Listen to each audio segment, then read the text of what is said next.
नमस्ते दोस्तों, आज की भारत की टॉप 10 बड़ी खबरें सिर्फ 60 सेकंड में। चलिए शुरू करते हैं। 1. दार्जिलिंग में तबाही।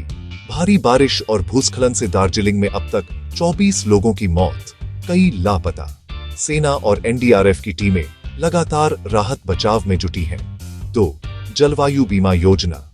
भारत सरकार पूरे देश में क्लाइमेट लिंक्ड इंश्योरेंस स्कीम लाने की तैयारी में है, ताकि बाढ़ और सूखे जैसी आपदाओं से किसानों को आर्थिक सुरक्षा मिले।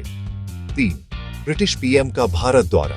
यूके के प्रधानमंत्री कियर स्टारमर 8-9 अक्टूबर को भारत आएंगे। फोकस रहेगा ट्रेड डील और डिप्लोमेटिक रिलेशन मजबूत करने पर। 4. भारत यूके नौसैनिक अभ्यास। पहली बार दोनों देशों के एयरक्राफ्ट कैरियर स्ट्राइक ग्रुप्स साथ में अभ्यास कर रहे हैं। यह इंडो पैसिफिक में सुरक्षा सहयोग को नया स्तर देगा। 5.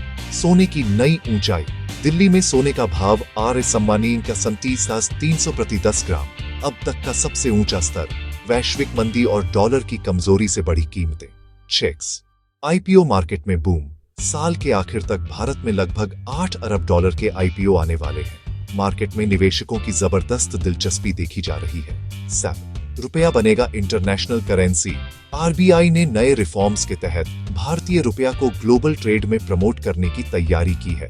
अब कई देश सीधे रुपये में लेन देन कर सकेंगे। RS 8. मर्सिडीज इंडिया की रिकॉर्ड सेल्स। जीएसटी सुधारों के बाद मर्सिडीज बेंज इंडिया ने सितंबर में अब तक की सबसे ज्यादा बिक्री दर्ज की है।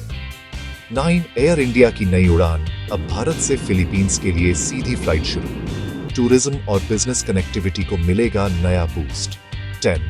इनोवेशन में भारत की छलांग। गृह मंत्री अमित शाह बोले, अगले 3 सालों में भारत होगा ग्लोबल इनोवेशन इंडेक्स के टॉप 10 देशों में शामिल। तो ये थी आज की भारत की 10 सबसे बड़ी खबरें। आपको कौन सी खबर सबसे ज्यादा इंटरेस्टिंग लगी? कमेंट में बताइए और लाइक करके फॉलो कीजिए इंडिया अपडेट शॉर्ट्स को।